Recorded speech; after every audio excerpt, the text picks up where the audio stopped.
السلام علیکم ورحمۃ اللہ وبرکاتہ۔ نحمده ونصلي ونسلم على رسوله الكريم اما بعد فاعوذ باللہ من الشیطان الرجیم بسم اللہ الرحمن الرحیم۔ یسألونک عن الروح قل الروح من امر ربی وما اوتیتم من العلم الا قلیلا۔ صدق اللہ العظیم۔ ان اللہ وملائکتہ یصلون علی النبی یا ایہا الذین آمنوا صلوا علیہ وسلموا تسلیما۔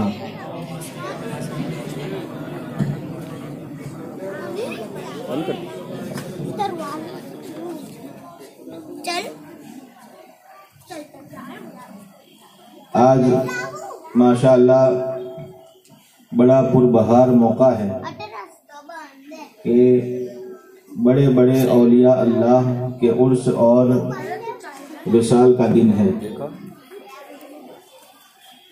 حضرت سرکار شاہ عالم رضی اللہ تعالیٰ عنہ اور حضرت شیخ صالح سہروردی رضی اللہ تعالیٰ عنہ اور بھی بہت سارے بزرگان دین کا آج دن ہے۔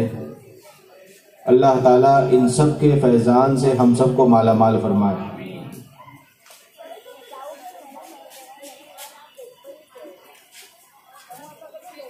بہت کم وقت میں بہت زیادہ چیزیں آپ کو سمجھنی ہیں، اس لیے بالکل اپنی عقل کو ایک دم حاضر رکھیں آپ لوگ۔ درود پاک پڑھیے۔ اللہم صلی علی سیدنا و مولانا محمد معدن الجود والکرم و آلہ وبارک وسلم۔ دنیا میں دو طرح کی چیزیں ہوتی ہیں۔ ایک ایسی چیز ہے جس کو کثیف کہا جاتا ہے، سا سے کثیف آتا ہے، اور ایک وہ چیز ہے جس کو لطیف کہا جاتا ہے۔ یہ بہت ہیوی الفاظ لیکن انشاءاللہ آپ کو سمجھ میں آ جائیں گے۔ کثیف وہ ہوتا ہے کہ جس کو آپ ٹچ کرنے سے آپ کو پتہ چل جائے کہ یہ کیا چیز ہے، یعنی جس کو آپ ٹچ کر سکیں، آنکھوں سے جس کا نقشہ اور صورت آپ دیکھ سکیں، اور جس کو آپ چھو سکیں، دیکھ سکیں، جس کو آپ قید کر سکیں، قبضے میں لے سکیں۔ یہ ساری چیزیں کیسی ہوتی ہیں؟ اس کو کثیف کہتے ہیں۔ اور ایک ہے لطیف۔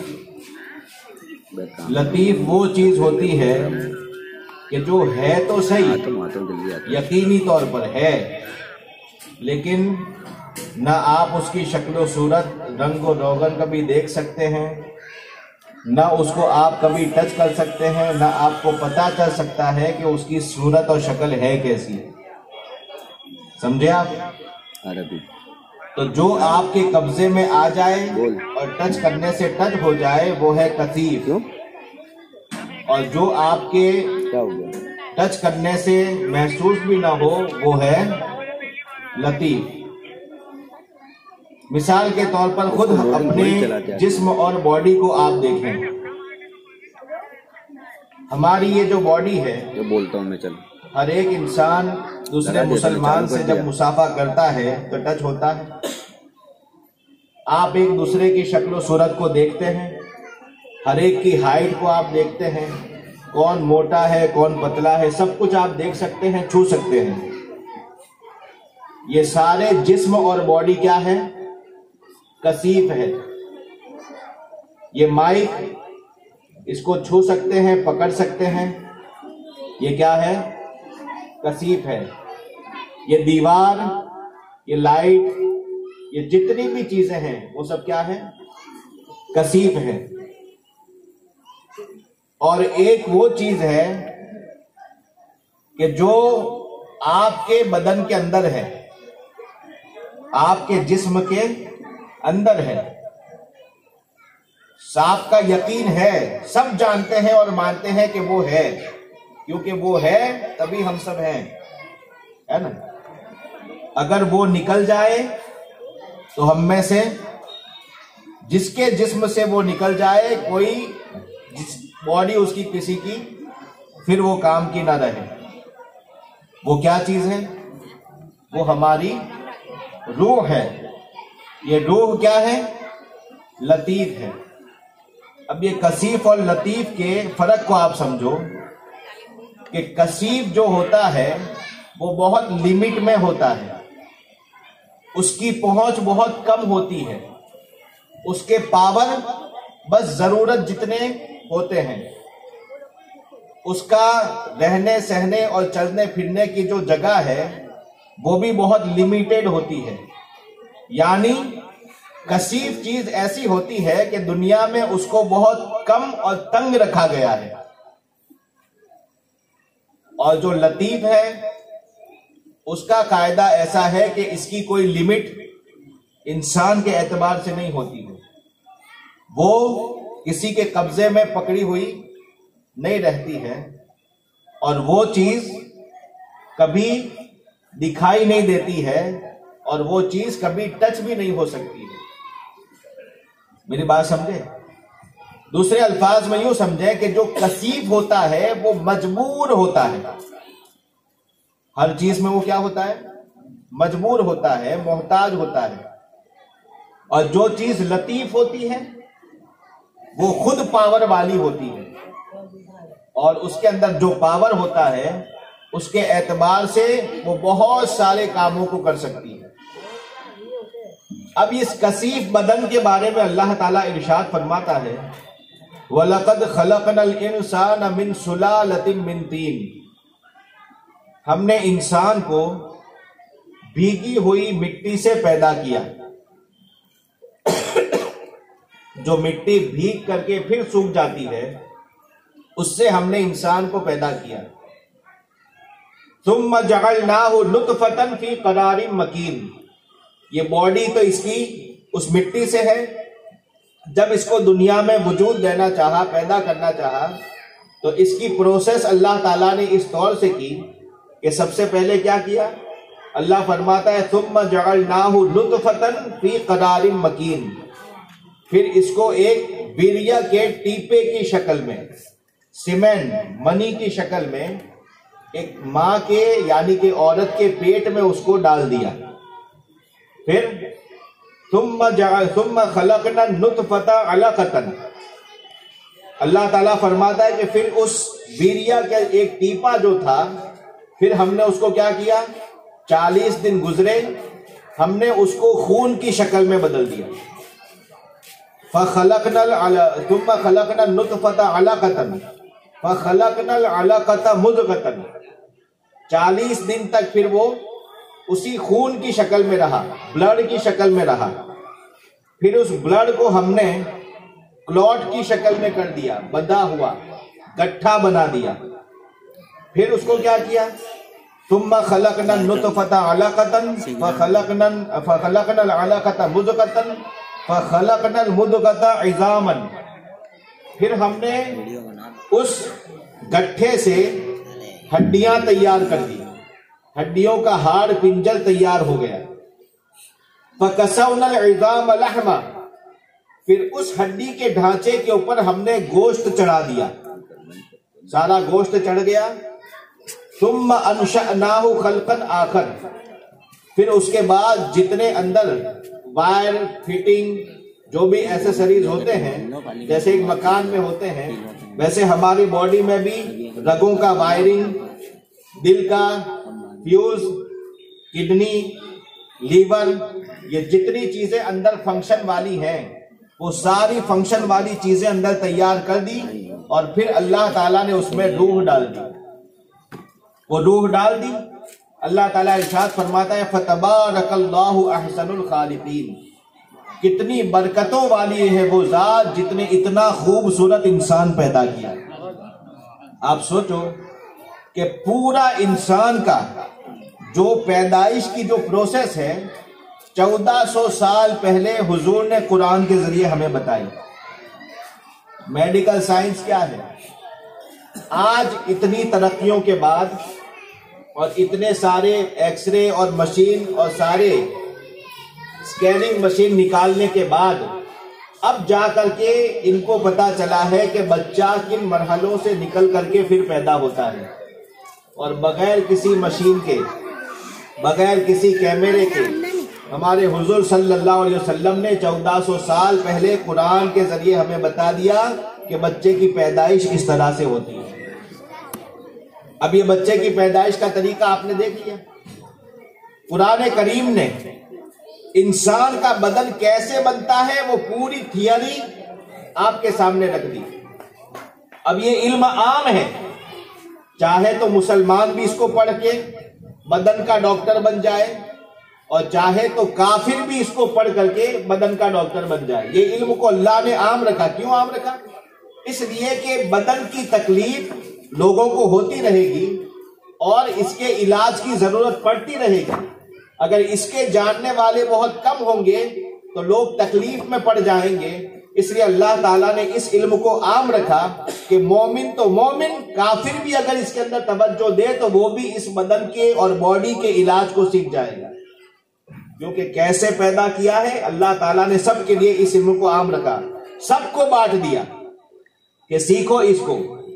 اب کوئی صرف آنکھ کا علم لیتا ہے تو وہ آنکھوں کا اسپیشلسٹ بن جاتا ہے، کوئی اگر دل کا علم لیتا ہے تو وہ ہارٹ کا اسپیشلسٹ بن جاتا ہے، کوئی کڈنی کا اسپیشلسٹ بن جاتا ہے۔ کیوں؟ اس لیے کہ اللہ تعالیٰ نے یہ علم سب کو دیا ہے۔ اب یہ جو باڈی ہے یہ تو کثیف ہے نا، میں نے ابھی پہلے بتایا تھا کثیف کس کو کہتے ہیں۔ یہ کثیف ہے، سالڈ ہے، اور ایک وہ چیز ہے کہ جس کی وجہ سے یہ باڈی زندہ ہے، وہ کیا ہے؟ یہ روح ہے۔ آپ بتاؤ کہ روح کی اہمیت کتنی بڑی ہے کہ ہمارا پورا بدن جیسا ہے ویسا ہی رہے، لیکن اگر روح اندر سے نکل گئی تو پوری باڈی کے اندر اگر ایک خراش بھی نہ آئی ہو، ایک چیونٹی بھی اگر نہ کاٹی ہو، لیکن روح نکل جائے تو یہ باڈی پھر کسی کام کی نہیں رہتی۔ اب وہ روح کے بارے میں اب قرآن سے پوچھیں کہ اے قرآن ذرا بتا دیں کہ تو نے بدن کے بارے میں، باڈی کے بارے میں تو سب کو بتا دیا کہ ایسا ہوا، پھر ایسا ہوا، پھر ایسا ہوا، اس کے اندر یہ چیزیں رکھی گئی ہیں، اتنی ہڈیاں ہیں، اتنی رگیں ہیں، آنکھیں اتنی ہیں، ناک ایسی ہے، ساری ڈیٹیل قرآن اور اس کی تفسیر کے اندر موجود ہے۔ جس کو جتنا چاہنا ہے پڑھ لے اور اس کا ڈاکٹر بن جائے، جتنا چاہتا ہے علم حاصل کر لے۔ لیکن اب آئی روح کی باری کہ جس کی وجہ سے یہ کثیف باڈی زندہ ہے، وہ روح ہے لطیف۔ اس روح کے بارے میں اب قرآن کریم سے آپ پوچھو کہ اے قرآن بتا کہ روح کیا ہے، یہ کس سے بنی ہے؟ بدن کا تو بتایا کہ مٹی سے بنا ہے، اور نطفہ آیا، پھر گوشت ہوا، خون ہوا، یہ ساری چیزیں ہوئی۔ ذرا روح کا بتا کہ روح کیسے پروسیس میں آئی اور کیسے بنی۔ جب صحابہ کرام نے، اس زمانے میں بھی لوگوں نے یہ سوال ان کے ذہن میں پیدا ہوا کہ بدن کا تو پتا چل گیا لیکن روح کا کچھ پتا نہیں ہے، تو اب پوچھتے ہیں حضور سے۔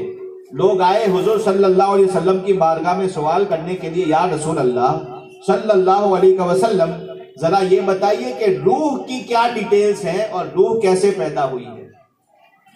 پوچھا تھا حضور سے، جواب اللہ بھیج رہا ہے۔ یہ قرآن کا طریقہ ہے، جب بھی کوئی سوال حضور سے ہوا اللہ تعالیٰ نے جواب بھیجا ہے۔ اس کا مطلب کیا ہے؟ حضور سے مانگنا خدا سے مانگنا ہے نا، ورنہ حضور سے مانگنا، اگر خدا سے مانگنا نہ ہوتا تو صحابہ حضور سے پوچھتے تو پھر اللہ کی طرف سے جواب کیوں آتا؟ کہہ دینا چاہیے تھا کہ اللہ سے دعا کر کے مانگو، اے اللہ روح کا علم دے، اے اللہ روح کے بارے میں بتا دے، ڈائریکٹ اللہ سے مانگو، ایسا ہونا چاہیے تھا، لیکن ایسا نہیں ہے۔ پوچھتے تھے لوگ حضور سے اور جواب آتا تھا اللہ کی طرف سے۔ یہی مطلب ہے اس کا، اور اسی کا نام مسلک اعلی حضرت ہے کہ آپ نبی کی بارگاہ سے جو مانگو گے ملے گا کہاں سے؟ اللہ کی بارگاہ سے۔ اب حضور اکرم صلی اللہ علیہ وسلم کی بارگاہ میں جب سوال کیا کہ آپ روح کے بارے میں بتائیے، فوراً جبریل امین نازل ہوئے اور آیت کریمہ لے کر کے اترے، قرآن کا ارشاد لاتے ہیں، اللہ تعالیٰ فرماتا ہے یسألونک عن الروح، محبوب لوگ آپ سے روح کے بارے میں پوچھتے ہیں، قل الروح من امر ربی، جسم کا تو سب بتا دیا نا، اب روح کا سوال آیا تو سنو، اللہ فرماتا ہے قل الروح من امر ربی، محبوب کہہ دیجئے کہ روح تو میرے رب کے رازوں میں سے ایک راز ہے، وما اوتیتم من العلم الا قلیلا، اور تمہیں علم معلومات تھوڑی ہی دی گئی ہے۔ اب یہ اللہ کا راز ہے روح، تو یہ راز اللہ کس کو دیتا ہے؟ یجتبی من رسولہ من یشاء، اللہ تعالیٰ اپنے نیک بندے خاص طور سے نبی اور رسولوں میں سے جس کو چاہتا ہے اپنے رازوں کا علم اللہ تعالیٰ عطا فرماتا ہے۔ اب اس سے کیا پتا چلا کہ روح کی معلومات ایک دینی چیز ہے، اور یہ دینی چیز صرف دینداروں کے پاس جاتی ہے، جو اللہ کے مقبول ہوتے ہیں ان کے پاس اس کا نالج ہوتا ہے۔ بدن کا نالج سب کے پاس ملے گا، لیکن روح کا نالج صرف دین والوں کے پاس ملے گا، جو رسول اللہ کی بارگاہ والے ہوں گے ان سے ملے گا۔ اس لیے اگر آنکھ دکھتی ہے تو آنکھ کے ڈاکٹر کے پاس جاؤ، علاج ہو جائے گا۔ ہاتھ اگر فریکچر ہو جائے، ہڈی والے کے پاس جاؤ، فریکچر کا علاج ہو جائے گا۔ جسم کا کوئی حصہ دکھے، اس کے لیے کوئی اینو غیرو پابند ہو کہ نہ ہو، ارے ایمان والا بھی ہو کہ نہ ہو، کسی کے پاس جاؤ اس کا علاج ہو جائے گا۔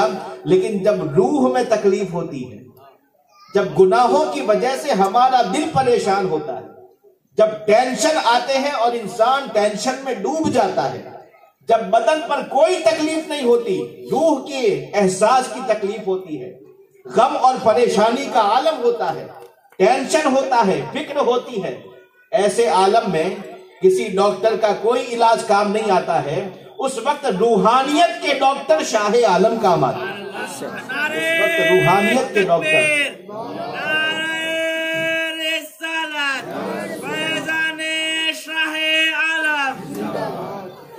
اب آپ اس کی روح کی لطافت کو سمجھیں، جیسے بدن اور روح دونوں چیزیں الگ الگ ہیں، اللہ تعالیٰ نے ان دونوں کا سنگم انسان کو بنا دیا۔ انسان دو چیزوں سے مل کر کے بنا ہے، ایک چیز ہے لطافت والی جو اوپر سے آئی، اور ایک چیز ہے کثافت والی جو نیچے سے اٹھی۔ جسم ہے کثیف اور روح ہے لطیف۔ روح کب آئی بدن میں کسی کو کچھ پتا نہیں، سائنس والوں سے چیلنج ہے، قیامت تک کتنے بھی ڈیپلی کیمرے، جتنے بھی اندر کے کیمرے تم نکالنا چاہو نکال لو، کورونا تک کو تم نے دیکھ لیا، سارے کے سارے چھوٹے سے چھوٹے ایٹمز کو بھی اگر تم دیکھ لو، سب دیکھ ڈالو، لیکن چیلنج ہے ذرا روح کی معلومات بتا دو، کیونکہ میرے رب کا ارشاد ہے۔ محبوب فرما دیجئے روح میرے رب کے رازوں میں سے ایک راز ہے، اور یہ راز غیروں کو پتا نہیں چلتا ہے، یہ راز والوں کو پتا چلتا ہے۔ یہ راز والے کون ہیں؟ ایک بات یاد آ گئی، حضور اعلیٰ حضرت عظیم البرکت امام احمد رضا خان فاضل بریلوی رحمت الرضوان اپنے والد گرامی علامہ نقی علی خان کے پاس ان کے آخری زندگی کے لمحات میں بیٹھے ہوئے تھے۔ اس وقت آپ کا وصال کا وقت قریب تھا، کس کا؟ حضور اعلیٰ حضرت کے والد کا۔ پاس بیٹھے تھے، فرماتے ہیں کہ والد صاحب نے جیسی وصیت پہلے کر رکھی تھی، سورہ رعد، سورہ یاسین شریف جو بھی پڑھنے کے لیے کہا تھا وہ ساری چیزیں پڑھی جا رہی تھی، خوب ٹھنڈا پانی پلانے کو کہا وہ پلایا گیا۔ پڑھتے پڑھتے اعلیٰ حضرت فرماتے کہ اچانک میں نے دیکھا کہ ایک سفید پاکیزہ خوشبودار چیز جو پیٹ کی جانب سے اوپر کو آئی، سینے پر آئی اور منہ سے ہوتی ہوئی سیدھی آسمانوں پر بلند ہو گئی۔ یہ امام احمد رضا کی نظر ہے جس نے روح کو دیکھا۔ یہ روحانیت والے ہوتے ہیں جو روح کو بھی دیکھ لیتے، ورنہ یہ ایسی لطیف چیز ہے کہ وہ نظر آتی نہیں ہے۔ اب یہ بدن ہے، یہ کثیف ہے، اس کی کچھ ضرورتیں ہیں، یہ بدن اس کی کچھ ضرورتیں بھی اللہ نے رکھی ہے کہ اگر یہ کھائے گا نہیں تو کمزور ہو جائے گا، اس کو کھانا چاہیے، جب کھائے گا تو اسی کا پیٹ میں جا کر کے نوالے کا وہ خون بنے گا، کچھ پانی کا حصہ نکلے گا، کچھ پیپ بنے گا، کچھ گیس بنے گا، اور کچھ پیشاب اور پاخانے میں کچرا بن کر کے نکلے گا۔ یہ ساری چیزیں اس کے اندر ڈیوائیڈ ہو جائے گی، الگ الگ چیزیں نکل جائے گی۔ یہ سارے فنکشن ہمارے پیٹ کے اندر جاری ہیں۔ ہم تو لقمہ کھا لیتے ہیں، ہمیں کچھ پتا نہیں کہ حلال ہے یا حرام ہے۔ آپ سوچو کہ جس کو آپ بڑی طاقتور چیز سمجھ کے کھاتے ہو، یوں سمجھتے ہو کہ یہ تو میں کھاتا ہوں، میرا پیٹ ہے، صحت مند ہے، مجھے ہضم بھی ہو جاتا ہے۔ ارے ذرا سوچو اس اللہ کی قدرت کو کہ یہاں تک پہنچانا یہ تمہارے ہاتھ میں دیا ہے۔ چبانے کے بعد جیسے ہی پیٹ میں جاتا ہے پھر کیا ہوتا ہے وہ رب ہی جانے، پھر تمہارا کوئی اختیار اس کے اوپر نہیں چلتا۔ اور زندگی کی لذت، ٹیسٹ کے لیے انسان مارا مارا پھرتا ہے، دیکھتا نہیں کہ کاٹا ہوا کس کا ہے، ذبیحہ کس کا ہے، اپنا ہے تب بھی کھایا۔ لال لال چکن دکھ رہی ہے تو یہ نہیں دیکھتا کہ وہابی کا ہے یا کس کا ہے، بس ٹیسٹ اچھا ہے کھانا شروع کر دیا۔ ارے ذرا اتنا سا غور کر لو کہ تمہارا یہ ٹیسٹ کبھی سوچا ہے کہ یہ ٹیسٹ کب تک رہتا ہے؟ زبان سے اس لبوں سے باہر جب تک ہوتا ہے ٹیسٹ تمہیں محسوس، اس کو جب اندر رکھتے ہیں تو کیا لگتا ہے، لیکن کہاں تک؟ یہاں تک 2 انچ ہے نا۔ اتنی بات پر اگر غور کر لو کہ یہ 2 انچ صرف ٹیسٹ کے ہیں، اس 2 انچ کے بعد جیسے ہی یہاں سے اندر آیا، اس حلق سے نیچے اترا، پھر سوکھی ہوئی روٹی ابراہیم قندوزی کی اور تمہارے چکن دانے، کوئی فرق اس میں؟ فرق اب ہوگا تو وہ روحانیت کا فرق ہوگا۔ اب جو نیچے جائے گا لعاب کے ساتھ جیسے ہی ملے گا، اس لعاب کے ساتھ ملنے کے بعد جیسے ہی حلق سے نیچے اتارا، اب تم کیا کھاتے ہو، چاہے تم نے بریانی کھائی ہو تب بھی یہاں جا کر کے وہی ہے، تم نے مرچی کی چٹنی کھائی ہے تب بھی یہاں جا کر کے وہی ہے، کچھ بھی کھایا ہو یہاں جانے کے بعد سب برابر۔ جیسے انسان کو نیند آ جائے، نیند آنے کے بعد فٹ پاتھ بھی برابر اور اے سی کا ایئر کنڈیشن روم بھی برابر۔ نیند آنے کے بعد پھر انسان میں کوئی فرق نہیں رہتا۔ اسی طریقے سے لقمہ حلق سے نیچے آنے کے بعد امیر اور غریب کے لقمے میں کوئی فرق نہیں رہتا۔ آزمائش جو ہے صرف 2 انچ کی ہے۔ اب اس 2 انچ کے لیے کیوں مرتے ہو؟ صرف اتنے وقت کے لیے کیوں اپنے ساری حلال کو قربان کر کے معاذ اللہ حرام کو اختیار کرتے ہو؟ 2 انچ برداشت کر جاؤ، قسم خدا کی رب کا وعدہ ہے، لَكُمْ فِيهَا مَا تَشْتَهِي أَنفُسُكُمْ وَلَكُمْ فِيهَا مَا تَدَّعُونَ۔ جنت میں آؤ، قسم خدا کی وہ لذت عطا کروں گا کہ لذت اس کی صرف یہاں تک نہیں، پیٹ میں جا کر کے بھی لذت کا احساس ہوگا۔ وَلَكُمْ فِيهَا مَا تَشْتَهِي أَنفُسُكُمْ، جو چاہو گے وہ تمہیں وہاں پر ملے گا۔ اور اس کی لذت کا حال یہ ہوگا کہ جب وہ اندر جا کر کے ہضم ہوگا اور ہضم کے بعد بھی پسینہ بن کر کے جب وہ نکلے گا، وہاں پر کوئی گندگی نہیں ہوگی، پسینہ بن کر کے ہضم کھانا ہوگا اور پسینے کے ذریعے نکلے گا، اور وہ پسینے سے بھی گرمی کا احساس نہیں ہوگا اور بدبو نہیں آئے گی۔ کھانا جنت کا اتنا خوشبودار اور پاکیزہ ہوگا کہ پسینے سے بھی خوشبو بڑھتی چلی جائے گی۔ اللہ اکبر، لذت اس کی آخری وقت تک تمہارے ساتھ رہے گی۔ تو ایسی لذت والے کھانوں کو حاصل کرنے کے لیے کیا 2 انچ کے ٹیسٹ کو ہم چھوڑ نہیں سکتے؟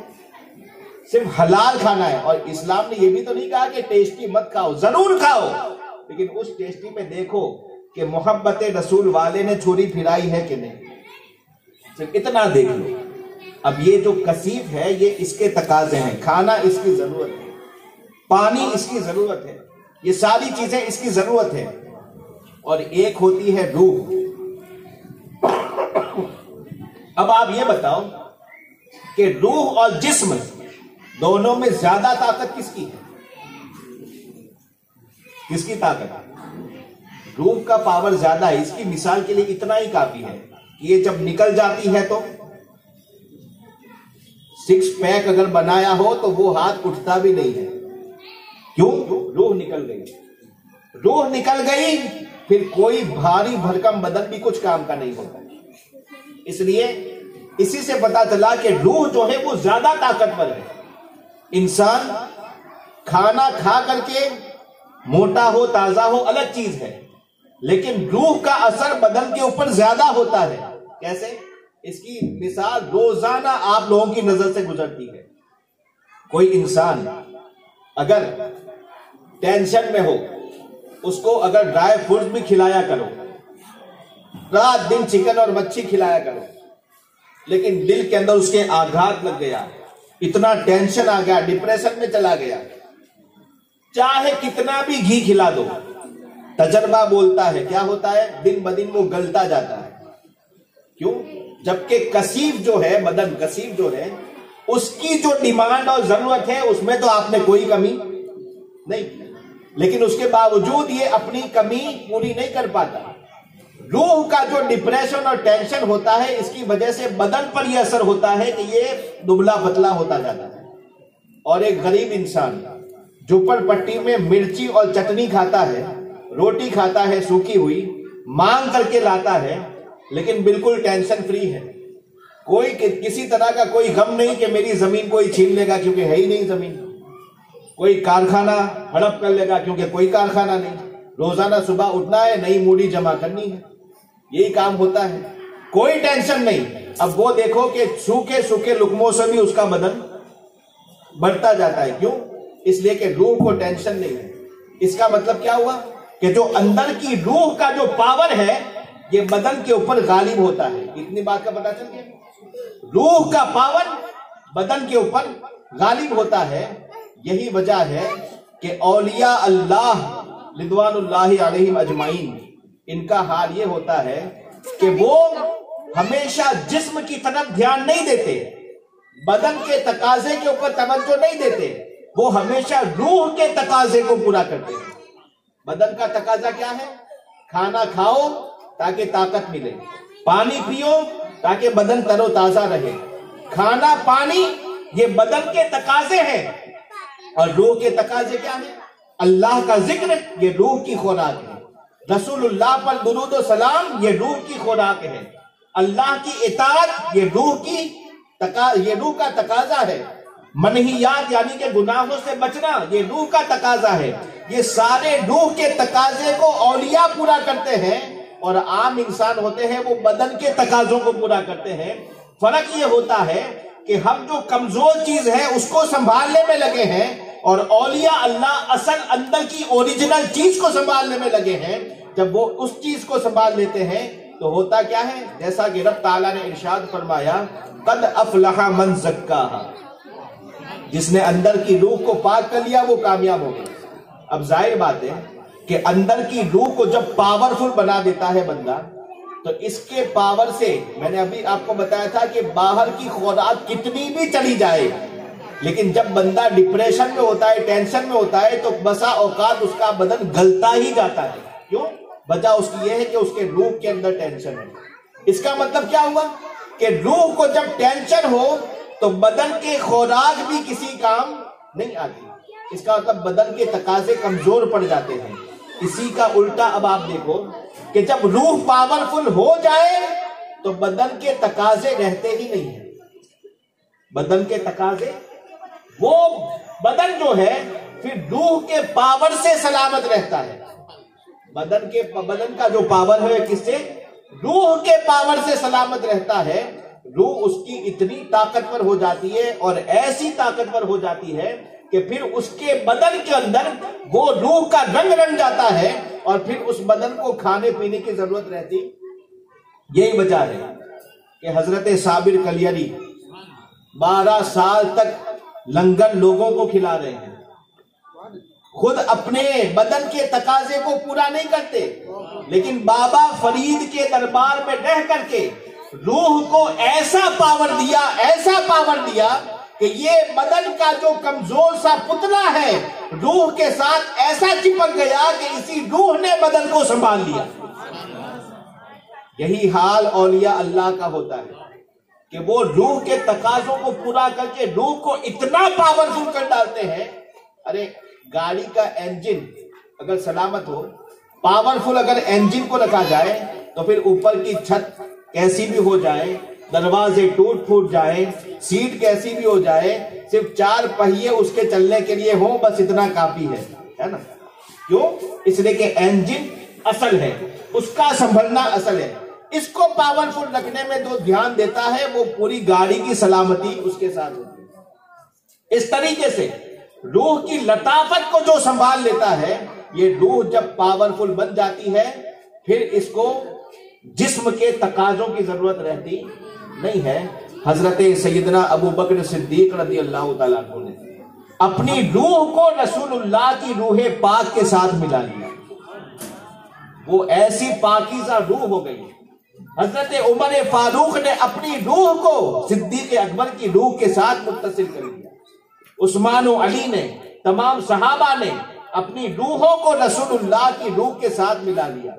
یہ اولیاء اللہ نے اپنی روحوں کو صحابہ اور اہل بیت اطہار کی روحوں کے ساتھ ملا لیا، تو یہ روحانیت کا پاور ان کا اتنا مضبوط ہو گیا کہ اب آئے دن آپ خطیبوں سے، علماء سے قصے سنتے ہیں کہ فلاں ولی 1 سال تک انہوں نے کچھ نہیں کھایا، فلاں ولی نے 15 سال تک صرف ایک پتے کے اوپر گزارا کر لیا، ہمارے غوث پاک نے 20 دن تک منہ کے اوپر کھانے کا ایک پتا سوکھا بھی نہیں رکھا، اور اس کے باوجود بدن کا جو پاور تھا وہی پاور تھا۔ وجہ اس کی کیا ہے؟ اصل جو چیز ہے روح کی، اس کو سنبھال لیا۔ جب اس کو سنبھال لیا، اب وہ جسم کے تقاضے اس کے لیے ضروری نہیں رہتے ہیں، بغیر کھائے بھی اب اس کے لیے چل جاتا ہے۔ اب کلو وشربو، جو اللہ کا حکم ہے کھاؤ پیو تاکہ سلامت رہو، یہ حکم ان اولیاء اللہ کے لیے نہیں ہوتا ہے۔ کیوں؟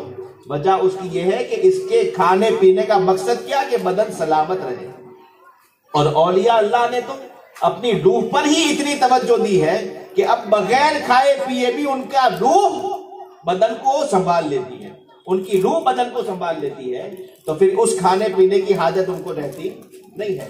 اب زیادہ سے زیادہ وقت وہ اولیاء اللہ کس میں گزارتے ہیں؟ اللہ کا ذکر میں، اللہ رسول کے ذکر میں گزارتے ہیں، اور یہ ذکر اللہ میں جب روح ان کی پاکیزہ ایسی سرشار ہو جاتی ہے، اس روح کی لطافت کو آپ یوں سمجھیں، سیدی سرکار اعلیٰ حضرت عظیم البرکت ارشاد فرماتے ہیں کہ روح تو سب کی زندہ ہے ان کا، روح تو سب کی زندہ ہے ان کا، جسم پر نور بھی روحانی ہے۔ کس کا؟ انبیاء کرام کا، ان کا جسم پر نور بھی روحانی ہے۔ میں ایک مثال صرف آپ کو دوں کہ کثیف جو ہے سالڈ چیز، اور لطیف یعنی روح، کبھی ایسا ہوتا ہے کہ اللہ چاہتا ہے تو جو سالڈ چیز ہوتی ہے اس کو لکوڈ میں بدل دیتا ہے اور اس کو لطیف میں بھی بدل دیتا ہے۔ ایک مثال کے طور پر پانی ہے، پانی کیسی چیز ہے جس کو آپ چھو سکتے ہیں، آپ اس کو دیکھ سکتے ہیں، ہے نا؟ اسی پانی کو آپ چولہے پر چڑھا کر کے برتن میں رکھ کر کے اگر نیچے آگ جلا دیں، وہ پانی گرم ہوتا رہے گا، ایک گرمی کی جب حد آ جائے گی اس کے بعد وہ پانی آہستہ آہستہ اس میں کیا ہوگا؟ کم ہوتا چلا جائے گا۔ اب وہ پانی کیا بن جائے گا؟ ہوا بن جائے گا، ہے نا؟ بھاپ بن جائے گا۔ پانی جو ہے وہ کثیف ہے، اور بھاپ جو ہے کیا ہے؟ لطیف ہے۔ کثیف گرمی کی وجہ سے کیا بن گئی؟ لطیف بن گئی۔ کیوں؟ گرمی اتنی سخت تھی کہ وہ کثیف، وہ مجبور ہو گیا اپنے آپ کو لطیف کے سہارے ڈال دینے پر، اپنے آپ کو لطیف کی شکل میں ڈالنے پر، گرمی کی وجہ سے وہ کثیف پانی مجبور ہو گیا اور اس کو اپنے آپ کو لطیف میں ڈھال دینا پڑا مجبوری سے. اب وہ پانی سے بھاپ اور ہوا بن گیا اور وہ ہواؤں کے اندر پرواز کرنے لگا. پہلے تھا کثیف، اب ہوا کیا؟ لطیف.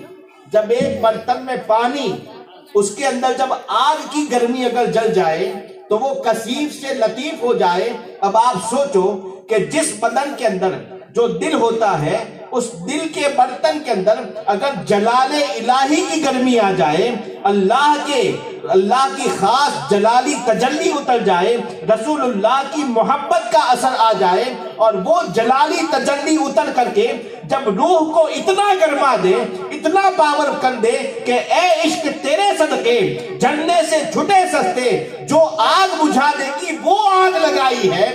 جب وہ آگ دل میں لگ جائے، اب اس آگ کی وجہ سے جو بدن ہمارا کثیف تھا، جو رات دن کھانا پینا مانگتا تھا، اولیاء اللہ کا بدن اب وہ ایسا نہیں رہتا ہے. اپنے دل کے برتن میں وہ ایسی عشق کی آگ لگا دیتے ہیں کہ اس آگ کی گرمی سے ان کے بدن کی جو کثافت ہے وہ ڈھلتے ڈھلتے ڈھلتے روحانیت کے اندر چینج ہو جاتی ہے. اور اسی وجہ سے ان کا بدن، وہ بدن ہوتے ہوئے بھی اور مٹی کا ہوتے ہوئے بھی ایسا لطیف ہو جاتا ہے کہ پھر اگر 70 مریدوں کے یہاں سے ایک وقت میں دعوت آتی ہے تو میرے غوث پاک اس بدن لطیف کو لے کر کے 70 کے یہاں روحوں کی طرح پہنچ جاتے ہیں. ان کے بدن کی حالت پھر لطیف ہو جاتی ہے، روحانیت والی ہو جاتی ہے. یہی سمجھانا چاہتے ہیں اعلیٰ حضرت. ارشاد فرماتے ہیں روح تو سب کی زندہ ہے ان کا، جس میں پر نور بھی روحانی ہے، اور اوروں کی روح تو لطیف ہے بے شک، اوروں کی روح تو لطیف ہے بے شک، مگر ان کے اجسام کی کب ثانی ہے. دوسروں کی روح لطیف بھی ہوتی ہے، لیکن نبیوں کا بدن اور جسم دوسروں کی روحوں سے بھی زیادہ لطیف ہوتا ہے. اور جس خاک پہ وہ اپنا رکھ دیں قدم، جس خاک پہ وہ اپنا قدم رکھ دیں، وہ خاک بھی روح ہے، پاک ہے، نورانی ہے. روح ہے، پاک ہے، نورانی ہے. اس شعر کا کیا مطلب؟ کہ جس خاک پر رسول اللہ قدم رکھ دیں، رسول اللہ کے قدم کی برکت سے وہ خاک روح ہے. روح کا کیا مطلب یہاں پر؟ روح کا یہی مطلب ہے کہ وہ روح کے جیسی لطیف ہو جاتی ہے. جب ایک خاک اور مٹی کے اوپر رسول اللہ اپنا قدم رکھ دے تو وہ خاک لطیف اور روح والی ہو جاتی ہے. تو جس دل کے اندر رسول اللہ خود اپنا گھر بنا لے، جس ولی اللہ کے دل میں خود رسول اللہ کے جلوے بس جائیں، ان کے جو بدن کی خاک ہے وہ روح کیوں نہ ہو جائے. اس لیے وہ روحانیت کے اندر چینج ہو جاتے ہیں، اور انہیں پھر کسی ایسے پاور کی جسم کو ضرورت نہیں ہوتی ہے کہ جب وہ صبح کھائیں گے تبھی وہ چل سکیں گے، رات کو کھائیں گے تبھی دوسرے دن اٹھ سکیں گے، ورنہ شوگر لیول کم ہو جائے گا، بی پی لو ہو جائے گی. یہ سارے پرابلم اولیاء اللہ کے ساتھ ہوتے نہیں ہیں، کیونکہ سارے پرابلم کا سولیوشن وہ یہی کرتے ہیں کہ جس کے اوپر دھیان دینا ہے اس پر دیتے ہیں. اور وہ کون سی چیز ہے؟ قد افلح من زکاہا. جس نے روح پر دھیان دیا وہ کامیاب ہو گیا. سمجھے آپ؟ اب جب اولیاء اللہ کا یہ مرتبہ ہے تو پھر عام انسان جو صرف بدن والا ہے، جو صرف کھانے پینے پر دھیان دیتا ہے، وہ اگر چند نمازیں پڑھ کے 40 دن کی تبلیغ کر کے اگر ایسے لطافت والے اولیاء کے مقابلے میں اٹھے اور کہے کہ یہ بھی ہمارے جیسے، تو پھر اس کی عقل کا کیا کہنا ہے نا. انہوں نے اپنے عشق اور پاور سے بدن کثیف کو بھی روح لطیف کے رنگ میں ڈھال دیا تھا. اور یہ اتنا نکما ہے کہ اس نے اپنے جسمانی خواہشات سے روح لطیف کو بھی بدن کثیف کے رنگ میں ڈھال دیا. اب اس کا حال یہ ہوتا ہے کہ سوائے کھانے پینے کے اس کو کچھ پتہ نہیں چلتا. تو اللہ رب العزت ہم تمام مسلمانوں کو ایسے روحانیت والے اولیاء اللہ کے فیضان اور کرم سے سب کو مالا مال فرمائے. خصوصیت کے ساتھ حضرت سرکار شاہ عالم اور حضرت صالح سہروردی رضی اللہ تعالیٰ عنہ صاحب مزار، ان کی روحانیت آپ دیکھو. 7 سال کی عمر میں بچے کو کیا آتا ہے 7 سال کی عمر میں؟ بدن کی اگر طاقت کو دیکھو، دماغ کی اگر طاقت کو دیکھو تو 7 سال کے بچے کی طاقت کا سب کو پتا ہے نا کہ اس کے بدن میں ذہن میں کیا پاور ہوتا ہے تعلیم کا. لیکن جب روح پاور والی ہوتی ہے تو پھر حضرت صالح سہروردی رضی اللہ تعالیٰ عنہ کا یہ روحانی پاور تھا کہ 7 سال کی عمر میں قرات سبع کے ساتھ پورا قرآن حفظ کر لیا. سبحان اللہ. 7 قراتوں کے ساتھ پورا قرآن حفظ کرنا، یہ کون سے پاور تھا؟ یہ روحانیت کا پاور تھا. ورنہ بدن کا پاور فیل ہو جاتا ہے، وہ وہاں پر کچھ کام نہیں آتا. یہ روحانیت کا پاور تھا. حضرت شاہ عالم رضی اللہ تعالیٰ عنہ، روحانیت کی آپ پاور دیکھو کہ زبان فیض ترجمان سے جو لفظ نکلتا ہے وہ فوراً ہو کر کے رہتا ہے. حضرت شاہ عالم اگر فرما دیں کہ تیرے ہاتھ میں جو ہے وہ لڑکی نہیں لڑکا ہے، یہ کثیف بدن کے اوپر روح لطیف کا پاور دیکھو کیسا چلتا ہے. کثیف بدن جو تھا وہ لڑکی کا تھا اور روح لطیف کی زبان سے نکلتا ہے نہیں یہ لڑکا ہے. ہاتھ میں دائی دیکھ رہی ہے کہ لڑکی ہے، لیکن زبان لطیف سے نکلا کہ لڑکا ہے. فوراً وہ بدن کثیف فوراً چینج ہوا اور لڑکے کی شکل میں آ گیا. کیوں؟ اصل پاور لطیف والوں کا چلتا ہے، روح لطیف کا پاور چلتا ہے، اور اس کے سامنے یہ سب کثیف والے کیا ہوتے ہیں؟ فیل ہوتے ہیں. اللہ تعالیٰ ان کی روحانیت کی برکت سے تمام سنی مسلمانوں کو مالا مال فرمائے. وآخر دعوانا ان الحمدللہ رب العالمین. السلام علیکم.